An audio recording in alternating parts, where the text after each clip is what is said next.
ಓಂ ಶಾಂತಿ. ಇಂದಿನ ದಿನಾಂಕ 14/12/2020. ಮಧುರ ಮಕ್ಕಳೇ, ನಿಮ್ಮ ದುಃಖದ ದಿನಗಳು ಈಗ ಪೂರ್ಣವಾಗುತ್ತಿದೆ. ನೀವೀಗ ಇಂತಹ ಪ್ರಪಂಚದಲ್ಲಿ ಹೋಗುತ್ತೀರಿ ಎಲ್ಲಿ ಯಾವುದೇ ಅಪ್ರಾಪ್ತ ವಸ್ತು ಇರುವುದಿಲ್ಲ. ಪ್ರಶ್ನೆ: ಯಾವ ಎರಡು ಶಬ್ದಗಳು ರಹಸ್ಯವು ನಿಮ್ಮ ಬುದ್ಧಿಯಲ್ಲಿರುವ ಕಾರಣ ಹಳೆಯ ಪ್ರಪಂಚದೊಂದಿಗೆ ಬೇಹದ್ದಿನ ವೈರಾಗ್ಯವಿರುತ್ತದೆ? ಉತ್ತರ: ಇಳಿಯುವ ಕಲೆ ಮತ್ತು ಏರುವ ಕಲೆಯ ರಹಸ್ಯವು ನಿಮ್ಮ ಬುದ್ಧಿಯಲ್ಲಿದೆ. ನೀವು ತಿಳಿದುಕೊಂಡಿದ್ದೀರಿ, ಅರ್ಧಕಲ್ಪ ನಾವು ಇಳಿಯುತ್ತಾ ಬಂದೆವು, ಈಗ ಏರುವ ಸಮಯವಾಗಿದೆ. ತಂದೆಯು ನರನಿಂದ ನಾರಾಯಣನನ್ನಾಗಿ ಮಾಡುವ ಸತ್ಯ ಜ್ಞಾನವನ್ನು ಕೊಡಲು ಬಂದಿದ್ದಾರೆ. ನಮಗಾಗಿ ಈಗ ಕಲಿಯುಗವು ಮುಕ್ತಾಯವಾಯಿತು, ಹೊಸ ಪ್ರಪಂಚದಲ್ಲಿ ಹೋಗಬೇಕಾಗಿದೆ. ಆದ್ದರಿಂದ ಈ ಹಳೆಯ ಪ್ರಪಂಚದೊಂದಿಗೆ ವೈರಾಗ್ಯವಿದೆ. ಗೀತೆ: ಧೈರ್ಯ ತಾಳು ಮಾನವನೇ. ಓಂ ಶಾಂತಿ. ಮಧುರಾತಿ ಮಧುರ ಆತ್ಮಿಕ ಮಕ್ಕಳು, ಗೀತೆಯನ್ನು ಕೇಳಿದ್ದೀರಿ. ಆತ್ಮಿಕ ತಂದೆಯು ತಿಳಿಸುತ್ತಾರೆ, ಇದೊಂದೇ ಪುರುಷೋತ್ತಮ ಸಂಗಮ ಯುಗವಾಗಿದೆ. ಕಲ್ಪದಲ್ಲಿಯೂ ಇದೇ ಸಮಯದಲ್ಲಿ ತಂದೆಯು ಬಂದು ಆತ್ಮಿಕ ಮಕ್ಕಳಿಗೆ ಓದಿಸುತ್ತೇನೆ, ರಾಜಯೋಗವನ್ನು ಕಲಿಸುತ್ತೇನೆ.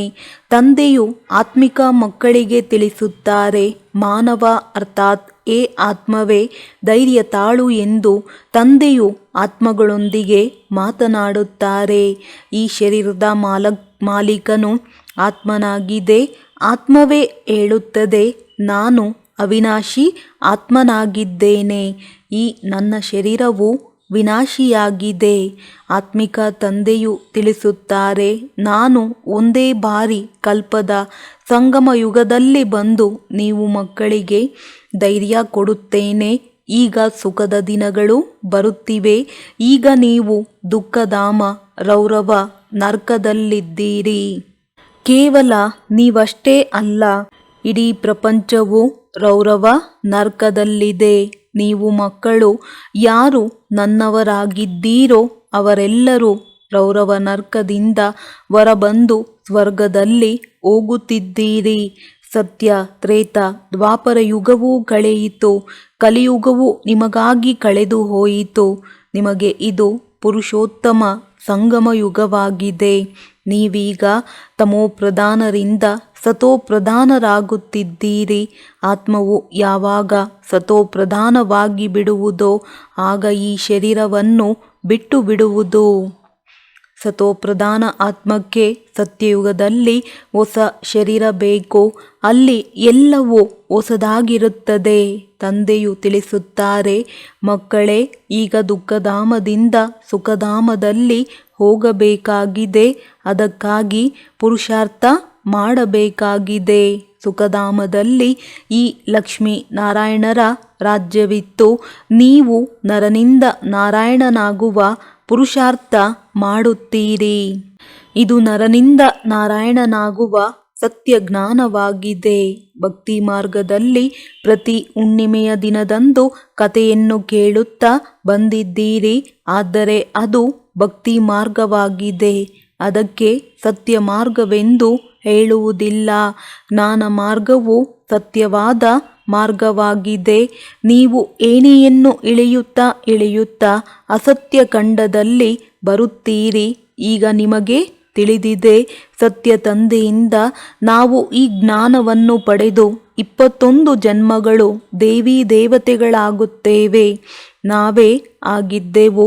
ನಂತರ ಏಣಿಯನ್ನು ಇಳಿಯುತ್ತಾ ಬಂದೆವು. ಇಳಿಯುವ ಕಲೆ ಮತ್ತು ಏರುವ ಕಲೆಯ ರಹಸ್ಯವು ನಿಮ್ಮ ಬುದ್ಧಿಯಲ್ಲಿದೆ. ಏ ತಂದೆಯೇ ಬಂದು ನಮ್ಮನ್ನು ಪಾವನ ಮಾಡಿ ಎಂದು ಕರೆಯುತ್ತಾರೆ. ತಂದೆಯೊಬ್ಬರೇ ಪಾವನ ಮಾಡುವವರಾಗಿದ್ದಾರೆ. ತಂದೆಯು ತಿಳಿಸುತ್ತಾರೆ, ಮಕ್ಕಳೇ, ನೀವು ಸತ್ಯಯುಗದಲ್ಲಿ ವಿಶ್ವದ ಮಾಲೀಕರಾಗಿದ್ದೀರಿ.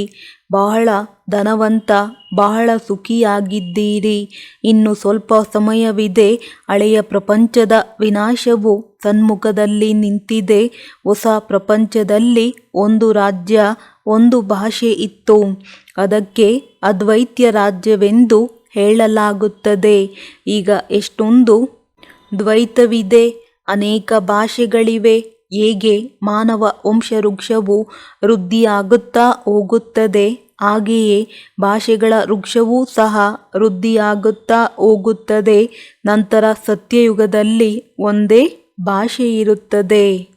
ವಿಶ್ವದ ಇತಿಹಾಸ ಭೂಗೋಳವೇ ಪುನರಾವರ್ತನೆಯಾಗುತ್ತದೆ ಎಂದು ಗಾಯನವಿದೆಯಲ್ಲವೇ? ಇದು ಮನುಷ್ಯರ ಬುದ್ಧಿಯಲ್ಲಿ ಕುಳಿತುಕೊಳ್ಳುವುದಿಲ್ಲ. ತಂದೆಯೇ ದುಃಖದ ಹಳೆಯ ಪ್ರಪಂಚವನ್ನು ಪರಿವರ್ತನೆ ಮಾಡಿ ಸುಖದ ಹೊಸ ಪ್ರಪಂಚವನ್ನು ಸ್ಥಾಪನೆ ಮಾಡುತ್ತಾರೆ. ಪ್ರಜಾಪಿತ ಬ್ರಹ್ಮನ ಮೂಲಕ ದೈವಿ ಸಾಮ್ರಾಜ್ಯದ ಸ್ಥಾಪನೆ ಎಂದು ಬರೆಯಲ್ಪಟ್ಟಿದೆ. ಇದು ರಾಜಯೋಗದ ವಿದ್ಯೆಯಾಗಿದೆ. ತಂದೆಯು ಸನ್ಮುಖದಲ್ಲಿ ಜ್ಞಾನವನ್ನು ತಿಳಿಸಿದರು ಎಂದು ಗೀತೆಯಲ್ಲಿ ಯಾವ ಶಬ್ದವನ್ನು ಬರೆಯಲ್ಪಟ್ಟಿದೆಯೋ ಅದನ್ನು ಮನುಷ್ಯರು ಭಕ್ತಿ ಮಾರ್ಗಕ್ಕೆ ಹೋಲಿಸಿ ಬರೆದು ಬಿಟ್ಟಿದ್ದಾರೆ. ಇದರಿಂದ ನೀವು ಇಳಿಯುತ್ತಾ ಬಂದಿದ್ದೀರಿ. ಈಗ ಭಗವಂತನು ನಿಮಗೆ ಮೇಲೇರಿಸುವುದಕ್ಕಾಗಿ ಶ್ರೇಷ್ಠರನ್ನಾಗಿ ಮಾಡಲು ಓದಿಸುತ್ತಿದ್ದಾರೆ. ಭಕ್ತಿಗೆ ಇಳಿಯುವ ಕಲೆಯ ಮಾರ್ಗವೆಂದು ಹೇಳಲಾಗುತ್ತದೆ. ಜ್ಞಾನವು ಏರುವ ಕಲೆಯ ಮಾರ್ಗವಾಗಿದೆ. ಇದನ್ನು ತಿಳಿಸುವುದರಲ್ಲಿ ನೀವು ಹೆದರಬೇಡಿ. ಈ ಮಾತುಗಳನ್ನು ತಿಳಿದುಕೊಳ್ಳದ ಕಾರಣ ವಿರೋಧ ಮಾಡುವವರು ಇರುತ್ತಾರೆ. ಶಾಸ್ತ್ರವಾದ ಮಾಡುತ್ತಾರೆ, ಆದರೆ ನೀವು ಯಾರೊಂದಿಗೂ ಶಾಸ್ತ್ರವಾದ ಮಾಡುವಂತಿಲ್ಲ. ತಿಳಿಸಿ. ಶಾಸ್ತ್ರ, ವೇದ, ಉಪನಿಷತ್ತು, ಗಂಗಾ ಸ್ನಾನ ಮಾಡುವುದು, ತೀರ್ಥಯಾತ್ರೆಗಳನ್ನು ಮಾಡುವುದು ಭಕ್ತಿ ಕಾಂಡವಾಗಿದೆ. ಭಾರತದಲ್ಲಿ ರಾವಣನು ಅವಶ್ಯವಾಗಿ ಇದ್ದಾನೆ.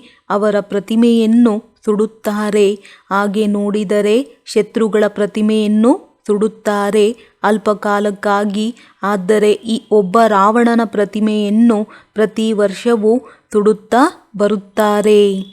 ತಂದೆಯು ತಿಳಿಸುತ್ತಾರೆ, ನೀವು ಸತೋಪ್ರಧಾನ ಬುದ್ಧಿಯವರಿಂದ ತಮೋಪ್ರಧಾನ ಬುದ್ಧಿಯವರಾಗಿ ಬಿಟ್ಟಿದ್ದೀರಿ. ನೀವು ಎಷ್ಟೊಂದು ಸುಖಿಯಾಗಿದ್ದೀರಿ. ತಂದೆಯು ಸುಖಧಾಮದ ಸ್ಥಾಪನೆ ಮಾಡುವುದಕ್ಕಾಗಿಯೇ ಬರುತ್ತಾರೆ. ನಂತರ ಯಾವಾಗ ಭಕ್ತಿ ಮಾರ್ಗವು ಆರಂಭವಾಗುತ್ತದೆಯೋ ಆಗ ದುಃಖಿಯಾಗುತ್ತೀರಿ.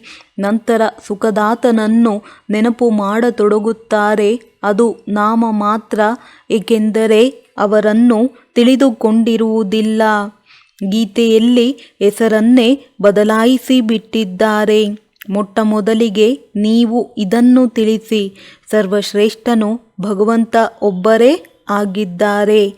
ಅವರನ್ನೇ ನೆನಪು ಮಾಡಬೇಕು. ಒಬ್ಬರನ್ನು ನೆನಪು ಮಾಡುವುದಕ್ಕೆ ಅವ್ಯಭಿಚಾರಿ ನೆನಪು, ಅವ್ಯಭಿಚಾರಿ ಜ್ಞಾನವೆಂದು ಹೇಳಲಾಗುತ್ತದೆ. ನೀವೀಗ ಬ್ರಾಹ್ಮಣರಾಗಿದ್ದೀರಿ, ಆದ್ದರಿಂದ ಭಕ್ತಿ ಮಾಡುವುದಿಲ್ಲ. ನಿಮಗೆ ಜ್ಞಾನವಿದೆ. ತಂದೆಯು ಓದಿಸುತ್ತಾರೆ. ಅದರಿಂದ ನಾವು ಈ ದೇವತೆಗಳಾಗುತ್ತೇವೆ. ದೈವಿ ಗುಣಗಳನ್ನು ಧಾರಣೆ ಮಾಡಬೇಕಾಗಿದೆ. ಆದ್ದರಿಂದ ತಂದೆಯು ತಿಳಿಸುತ್ತಾರೆ, ತಮ್ಮ ಚಾರ್ಟ್ ಇಡಿ. ಆಗ ನನ್ನಲ್ಲಿ ಯಾವುದೇ ಅಸುರಿ ಗುಣವಿಲ್ಲವೇ ಎಂಬುದು ಅರ್ಥವಾಗುತ್ತದೆ. ದೇಹಾಭಿಮಾನವು ಮೊದಲ ಅವಗುಣವಾಗಿದೆ. ನಂತರದ ಶತ್ರು ಕಾಮವಿಕಾರವಾಗಿದೆ. ಕಾಮವನ್ನು ಗೆಲ್ಲುವುದರಿಂದಲೇ ನೀವು ಜಗಜ್ಜೀತರಾಗುವಿರಿ. ನಿಮ್ಮ ಉದ್ದೇಶವೇ ಇದಾಗಿದೆ. ಈ ಲಕ್ಷ್ಮೀನಾರಾಯಣರ ರಾಜ್ಯದಲ್ಲಿ ಅನೇಕ ಧರ್ಮಗಳಿರಲಿಲ್ಲ. ಸತ್ಯಯುಗದಲ್ಲಿ ದೇವತೆಗಳ ರಾಜ್ಯವೇ ಇರುತ್ತದೆ. ಮನುಷ್ಯರು ಕಲಿಯುಗದಲ್ಲಿರುತ್ತಾರೆ. ಬಲೆ, ಸತ್ಯಯುಗದಲ್ಲಿರುವವರೂ ಮನುಷ್ಯರೇ ಆಗಿದ್ದಾರೆ. ಆದರೆ ಅವರು ದೈವಿ ಗುಣ ಉಳ್ಳವರಾಗಿರುತ್ತಾರೆ. ಈ ಸಮಯದಲ್ಲಿ ಎಲ್ಲರೂ ಅಸುರಿ ಗುಣವಂತರಾಗಿದ್ದಾರೆ. ಸತ್ಯಯುಗದಲ್ಲಿ ಕಾಮ ಮಹಾಶತ್ರುವಿರುವುದಿಲ್ಲ. ತಂದೆಯು ತಿಳಿಸುತ್ತಾರೆ, ಈ ಕಾಮ ಮಹಾಶತ್ರುವಿನ ಮೇಲೆ ಜಯಗಳಿಸಿದರೆ ನೀವು ಜಗಜ್ಜೀತರಾಗುವಿರಿ. ಅಲ್ಲಿ ರಾವಣನಿರುವುದಿಲ್ಲ. ಇದನ್ನೂ ಸಹ ಮನುಷ್ಯರು ತಿಳಿದುಕೊಳ್ಳುವುದಿಲ್ಲ. ಸತೋಪ್ರಧಾನ ಬುದ್ಧಿಯವರಿಂದ ಇಳಿಯುತ್ತಾ ಇಳಿಯುತ್ತಾ ತಮೋಪ್ರಧಾನ ಬುದ್ಧಿಯವರಾಗಿದ್ದೀರಿ. ಈಗ ಮತ್ತೆ ಸತೋಪ್ರಧಾನರಾಗಬೇಕಾಗಿದೆ. ಅದಕ್ಕಾಗಿ ಒಂದೇ ಔಷಧಿ ಸಿಗುತ್ತದೆ. ತಂದೆಯು ತಿಳಿಸುತ್ತಾರೆ, ತಮ್ಮನ್ನು ಆತ್ಮನೆಂದು ತಿಳಿದು ತಂದೆಯನ್ನು ನೆನಪು ಮಾಡಿ, ಆಗ ಜನ್ಮ ಜನ್ಮಾಂತರದ ಪಾಪಗಳು ಭಸ್ಮವಾಗುತ್ತದೆ. ನೀವು ಪಾಪಗಳನ್ನು ಭಸ್ಮ ಮಾಡಿಕೊಳ್ಳಲು ಕುಳಿತಿದ್ದೀರಿ ಅಂದ ಮೇಲೆ ಇನ್ನು ಮುಂದೆ ಪಾಪ ಮಾಡಬಾರದು. ಇಲ್ಲದಿದ್ದರೆ ಅದು 100ಕ್ಕೆ 100 ಪಟ್ಟು ಹೆಚ್ಚಾಗಿ ಬಿಡುವುದು. ವಿಕಾರದಲ್ಲಿ ಬಿದ್ದರೆ 100 ಪಟ್ಟು ಶಿಕ್ಷೆಯಾಗುತ್ತದೆ. ಅವರು ಮತ್ತೆ ಮೇಲೇರಲು ಕಷ್ಟವಾಗುತ್ತದೆ. ಮೊದಲನೆಯ ಶತ್ರುವು ಕಾಮವಿಕಾರವಾಗಿದೆ. 5ನೇ ಅಂತಸ್ತಿನಿಂದ ಕೆಳಗೆ ಬಿದ್ದರೆ ಮೂಳೆಗಳು ಪುಡಿಪುಡಿಯಾಗುತ್ತವೆ, ಬಹುಶಃ ಸಾಯಲೂಬಹುದು. ಮೇಲಿನಿಂದ ಬಿದ್ದರೆ ಒಮ್ಮೆಲೆ ಪುಡಿಪುಡಿಯಾಗಿ ಬಿಡುತ್ತಾರೆ. ಹಾಗೆಯೇ ತಂದೆಯೊಂದಿಗೆ ಮಾಡಿದ ಪ್ರತಿಜ್ಞೆಯನ್ನು ಮುರಿದು ಮತ್ತೆ ಮುಖ ಕಪ್ಪು ಮಾಡಿಕೊಂಡಿರೆಂದರೆ ಅಸುರಿ ಪ್ರಪಂಚದಲ್ಲಿ ಹೋದರೂ ಇಲ್ಲಿಂದ ಸತ್ತು ಹೋದರು. ಅವರಿಗೆ ಬ್ರಾಹ್ಮಣರಲ್ಲ, ಶೂದ್ರರೆಂದು ಹೇಳಲಾಗುತ್ತದೆ. ತಂದೆಯು ಎಷ್ಟು ಸಹಜವಾಗಿ ತಿಳಿಸುತ್ತಾರೆ, ಮೊದಲು ಈ ನಶೆ ಇರಬೇಕಲ್ಲವೇ? ಒಂದು ವೇಳೆ ಕೃಷ್ಣ ಭಗವಾನುವಾಚವೆಂದೇ ತಿಳಿಯಿರಿ. ಅವರೂ ಸಹ ಓದಿಸಿ ತಮ್ಮ ಸಮಾನ ಮಾಡಿಕೊಳ್ಳುತ್ತಾರಲ್ಲವೇ? ಆದರೆ ಕೃಷ್ಣನಂತೂ ಭಗವಂತನಾಗಲು ಸಾಧ್ಯವಿಲ್ಲ. ಕೃಷ್ಣನು ಪುನರ್ಜನ್ಮದಲ್ಲಿ ಬರುತ್ತಾನೆ. ತಂದೆಯು ತಿಳಿಸುತ್ತಾರೆ, ನಾನೇ ಪುನರ್ಜನ್ಮರಹಿತನಾಗಿದ್ದೇನೆ. ರಾಧೆ, ಕೃಷ್ಣ, ಲಕ್ಷ್ಮೀ ನಾರಾಯಣ, ವಿಷ್ಣು ಎಲ್ಲರೂ ಒಂದೇ ಮಾತಾಗಿದೆ. ವಿಷ್ಣುವಿನ 2 ರೂಪಗಳು ಲಕ್ಷ್ಮೀ ನಾರಾಯಣರಾಗಿದ್ದಾರೆ ಮತ್ತು ಲಕ್ಷ್ಮೀ ನಾರಾಯಣರ ಬಾಲ್ಯವೇ ರಾಧಾಕೃಷ್ಣರಾಗಿದ್ದಾರೆ. ಬ್ರಹ್ಮನ ರಹಸ್ಯವನ್ನು ತಿಳಿಸಿದ್ದಾರೆ. ಬ್ರಹ್ಮ ಸರಸ್ವತಿ ಸೋ ಲಕ್ಷ್ಮೀ ನಾರಾಯಣ. ಈಗ ಇವರು ವರ್ಗಾಯಿತರಾಗುತ್ತಾರೆ. ಅಂತಿಮ ಜನ್ಮದ ಹೆಸರು ಇವರಿಗೆ ಬ್ರಹ್ಮನೆಂದು ಕೊಟ್ಟಿದ್ದಾರೆ. ಬಾಕಿ ಈ ಬ್ರಹ್ಮನನ್ನು ನೋಡಿ ಒಮ್ಮೆಲೆ ಕಲಿಯುಗದಲ್ಲಿ ನಿಂತಿದ್ದಾರೆ. ಇವರೇ ಮತ್ತೆ ತಪಸ್ಸು ಮಾಡಿ ಕೃಷ್ಣ ಅಥವಾ ಶ್ರೀ ನಾರಾಯಣನಾಗುತ್ತಾರೆ. ವಿಷ್ಣುವೆಂದು ಹೇಳಿದಾಗ ಅವರಲ್ಲಿ ಇಬ್ಬರು ಬಂದು ಬಿಡುತ್ತಾರೆ.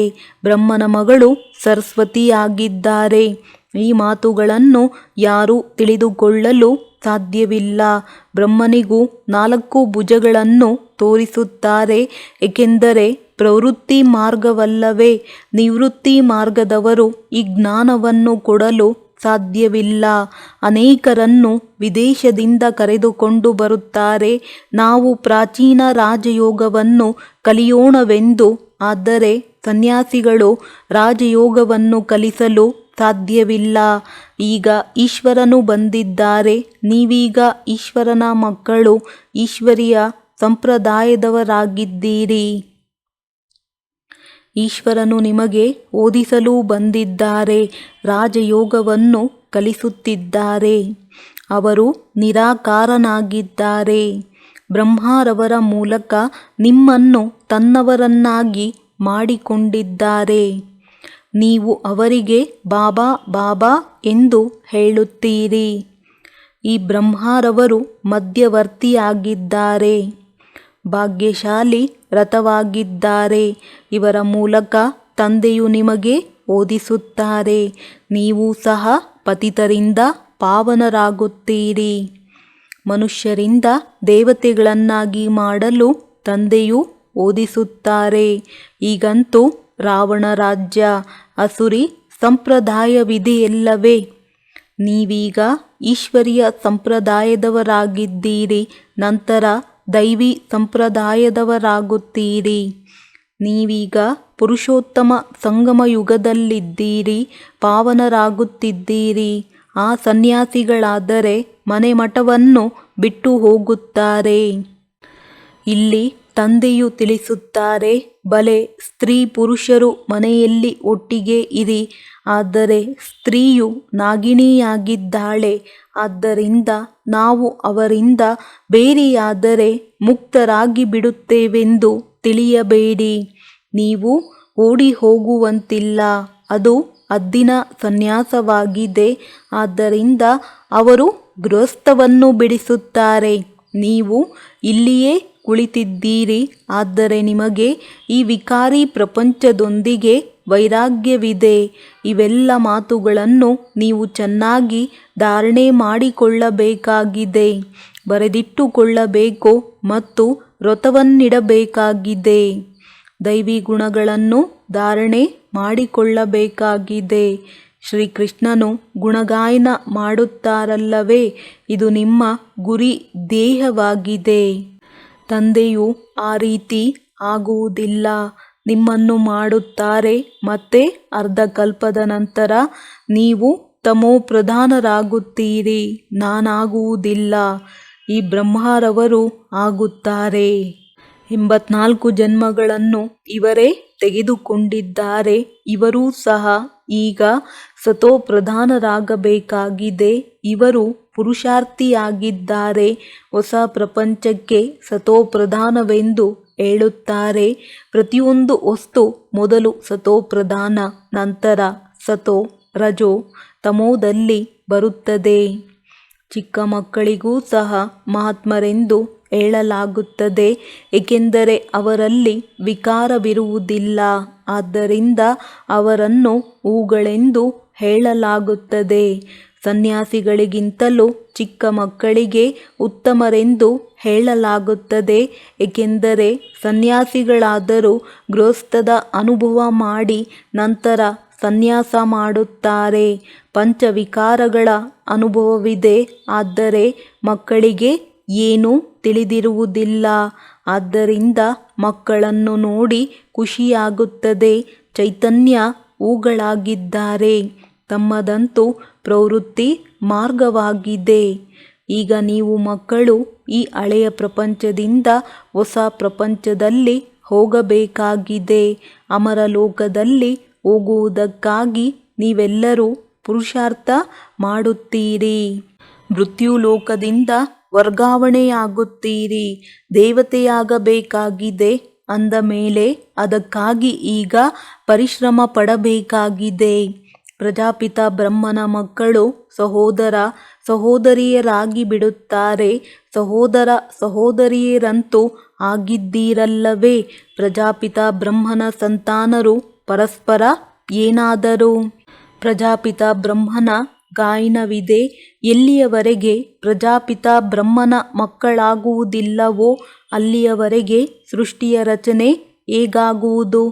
ಪ್ರಜಾಪಿತ ಬ್ರಹ್ಮನಿಗೆ ಎಲ್ಲರೂ ಆತ್ಮಿಕ ಮಕ್ಕಳಾಗಿದ್ದೀರಿ. ಆ ಬ್ರಾಹ್ಮಣರು ದೈಹಿಕ ಯಾತ್ರೆ ಮಾಡುವವರಾಗಿದ್ದಾರೆ. ನೀವು ಆತ್ಮಿಕ ಯಾತ್ರಿಕರಾಗಿದ್ದೀರಿ. ಅವರು ಪತಿತರು, ನೀವು ಪಾವನರಾಗಿದ್ದೀರಿ. ಅವರು ಪ್ರಜಾಪಿತನ ಸಂತಾನರಲ್ಲ. ಇದನ್ನು ನೀವು ತಿಳಿದುಕೊಂಡಿದ್ದೀರಿ. ಸಹೋದರ ಸಹೋದರಿಯರೆಂದು ತಿಳಿದಾಗ ವಿಕಾರದಲ್ಲಿ ಹೋಗುವುದಿಲ್ಲ. ತಂದೆಯೂ ಸಹ ಹೇಳುತ್ತಾರೆ, ಮಕ್ಕಳೇ, ಎಚ್ಚರಿಕೆಯಿಂದಿರಿ. ನನ್ನ ಮಕ್ಕಳಾಗಿಯೂ ಯಾವುದೇ ಪತಿತ ಕೆಲಸ ಮಾಡಬೇಡಿ. ಇಲ್ಲದಿದ್ದರೆ ಕಲ್ಲು ಬುದ್ಧಿಯವರಾಗಿ ಬಿಡುತ್ತೀರಿ. ಇಂದ್ರಸಭೆಯ ಕಥೆಯೂ ಇದೆ. ಶೂದ್ರರನ್ನು ಕರೆತಂದಾಗ ಇಂದ್ರಸಭೆಯಲ್ಲಿ ಅವರ ದುರ್ಗಂಧವು ಬರತೊಡಗಿತು. ಆಗ ಪತಿತರನ್ನು ಇಲ್ಲಿಗೆ ಏಕೆ ಕರೆತಂದಿದ್ದೀರಿ ಎಂದು ಅವರಿಗೆ ಶಾಪ ಕೊಟ್ಟರು. ವಾಸ್ತವದಲ್ಲಿ ಈ ಸಭೆಯಲ್ಲಿಯೂ ಯಾರೂ ಪತಿತರು ಬರುವಂತಿಲ್ಲ. ಬಲೆ ತಂದೆಗೆ ತಿಳಿಯಲಿ ತಿಳಿಯದಿರಲಿ. ಹೀಗೆ ಮಾಡುವವರು ತಮ್ಮದೇ ನಷ್ಟ ಮಾಡಿಕೊಳ್ಳುತ್ತೀರಿ. ಇನ್ನು 100 ಪಟ್ಟು ಶಿಕ್ಷೆಯಾಗುತ್ತದೆ. ಪತಿತರಿಗೆ ಪ್ರವೇಶವಿಲ್ಲ. ಅವರಿಗಾಗಿ ವಿಸಿಟಿಂಗ್ ರೂಮ್ ಸರಿಯಾಗಿದೆ. ಯಾವಾಗ ಪಾವನರಾಗುವ ಗ್ಯಾರಂಟಿ ಕೊಡುವರೋ, ದೈವಿ ಗುಣಗಳನ್ನು ಧಾರಣೆ ಮಾಡುವರೋ ಆಗಲೇ ಪ್ರವೇಶವಿದೆ. ದೈವಿ ಗುಣಗಳನ್ನು ಧಾರಣೆ ಮಾಡಿಕೊಳ್ಳುವುದರಲ್ಲಿ ಸಮಯ ಹಿಡಿಸುತ್ತದೆ. ಪಾವನರಾಗುವ ಒಂದೇ ಪ್ರತಿಜ್ಞೆ ಇದೆ. ಇದನ್ನು ತಿಳಿಸಿದ್ದಾರೆ. ದೇವತೆಗಳು ಮತ್ತು ಪರಮಾತ್ಮನ ಮಹಿಮೆಯು ಬೇರೆ ಬೇರೆಯಾಗಿದೆ. ಪತಿತ ಪಾವನ, ಮುಕ್ತಿದಾತ, ಮಾರ್ಗದರ್ಶಕನು ತಂದೆಯೇ ಆಗಿದ್ದಾರೆ. ಎಲ್ಲರನ್ನೂ ಮುಕ್ತಗೊಳಿಸಿ ತಮ್ಮ ಶಾಂತಿಧಾಮಕ್ಕೆ ಕರೆದುಕೊಂಡು ಹೋಗುತ್ತಾರೆ. ಶಾಂತಿಧಾಮ, ಸುಖಧಾಮ ಮತ್ತು ದುಃಖಧಾಮ ಇದು ಸಹ ಚಕ್ರವಾಗಿದೆ. ಈಗ ದುಃಖಧಾಮವನ್ನು ಮರೆತು ಬಿಡಬೇಕಾಗಿದೆ. ಶಾಂತಿಧಾಮದಿಂದ ಸುಖಧಾಮದಲ್ಲಿ ಯಾರು ನಂಬರ್ 1 ತೇರ್ಗಡೆಯಾಗುವರೋ ಅವರೇ ಬರುತ್ತಿರುತ್ತಾರೆ. ಈ ಚಕ್ರವು ಸುತ್ತುತ್ತಿರುತ್ತದೆ.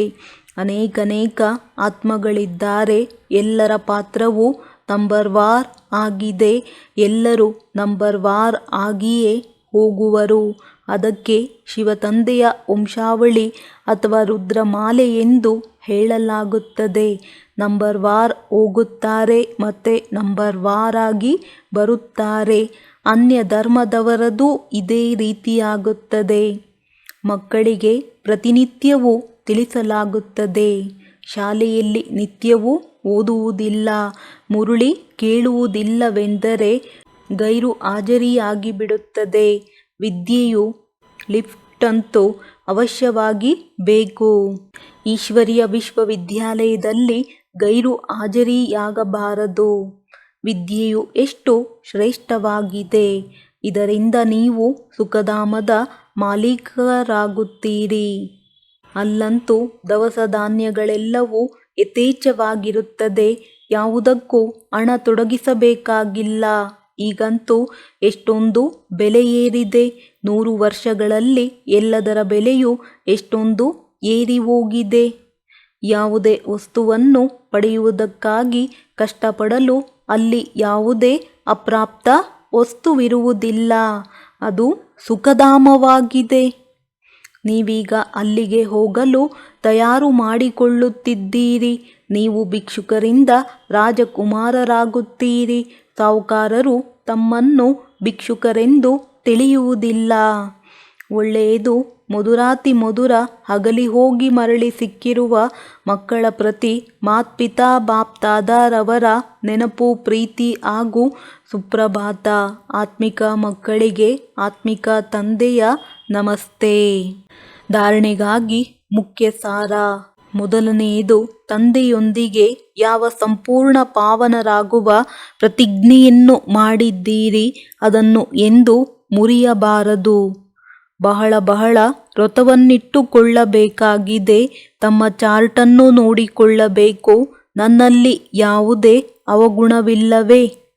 ಎರಡನೆಯದು, ಈಶ್ವರೀಯ ವಿಶ್ವವಿದ್ಯಾಲಯದಲ್ಲಿ ಎಂದೂ ಗೈರು ಹಾಜರಿಯಾಗಬಾರದು. ಸುಖಧಾಮದ ಮಾಲೀಕರಾಗುವ ಶ್ರೇಷ್ಠ ವಿದ್ಯೆಯನ್ನು ಒಂದು ದಿನವೂ ತಪ್ಪಿಸಬಾರದು. ಪ್ರತಿನಿತ್ಯವೂ ಮುರುಳಿಯನ್ನು ಅವಶ್ಯವಾಗಿ ಕೇಳಬೇಕಾಗಿದೆ. ವರದಾನ: ಮನಸ, ವಾಚ ಮತ್ತು ಕರ್ಮಣದ ಪವಿತ್ರತೆಯಲ್ಲಿ ಸಂಪೂರ್ಣ ಮಾರ್ಕ್ಸ್ ಪಡೆಯುವಂಥವರು ನಂಬರ್ 1 ಆಜ್ಞಾಕಾರಿ ಭವ. ಮನಸ ಪವಿತ್ರತೆ ಅರ್ಥಾತ್ ಸಂಕಲ್ಪದಲ್ಲಿಯೂ ಸಹ ಅಪವಿತ್ರತೆಯ ಸಂಸ್ಕಾರ ಇಮರ್ಜ್ ಆಗಬಾರದು. ಸದಾ ಆತ್ಮಿಕ ಸ್ವರೂಪ ಅರ್ಥಾತ್ ಸಹೋದರ ಬಾಯಿಯ ಶ್ರೇಷ್ಠ ಸ್ಮೃತಿ ಇರಬೇಕು. ವಾಚಾದಲ್ಲಿ ಸದಾ ಸತ್ಯತೆ ಮತ್ತು ಮಧುರತೆ ಇರಬೇಕು. ಕರ್ಮಣದಲ್ಲಿ ಸದಾ ನಮ್ರತೆ, ಸಂತುಷ್ಟತೆ ಮತ್ತು ಹರ್ಷಿತ ಮುಖತೆ ಇರಬೇಕು. ಇದರ ಆಧಾರದ ಮೇಲೆ ನಂಬರ್ ದೊರಕುವುದು ಮತ್ತು ಈ ರೀತಿಯ ಸಂಪೂರ್ಣ ಪವಿತ್ರ ಆಜ್ಞಾಕಾರಿ ಮಕ್ಕಳ ಗುಣಗಾನವನ್ನು ತಂದೆಯೂ ಸಹ ಮಾಡುತ್ತಾರೆ. ಅಂಥವರೇ ತಮ್ಮ ಪ್ರತಿಯೊಂದು ಕರ್ಮದಿಂದ ತಂದೆಯ ಕರ್ತವ್ಯವನ್ನು ಸಿದ್ಧ ಮಾಡುವಂತಹ ಸಮೀಪ ರತ್ನ ಆಗಿದ್ದಾರೆ. ಸ್ಲೋಗನ್: ಸಂಬಂಧ, ಸಂಪರ್ಕ ಮತ್ತು ಸ್ಥಿತಿಯಲ್ಲಿ ಲೈಟ್ ಆಗಿ, ದಿನಚರ್ಯೆಯಲ್ಲಿ ಅಲ್ಲ. ಒಳ್ಳೆಯದು. ಓಂ ಶಾಂತಿ.